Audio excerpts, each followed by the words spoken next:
কোথাও যেন একটা লেখা পড়েছিলাম। লেখাটা কেন জানি না মাথা থেকে সরাতেই পারি না।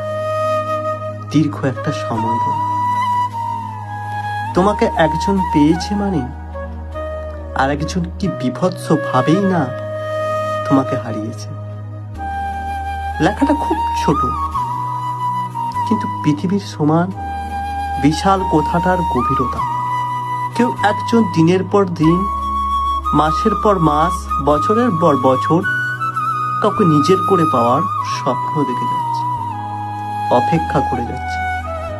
অথচ অন্য কেউ কোনো অপেক্ষা ছাড়া, সাধনা ছাড়া তাকে নিজের করে পেয়ে গেল।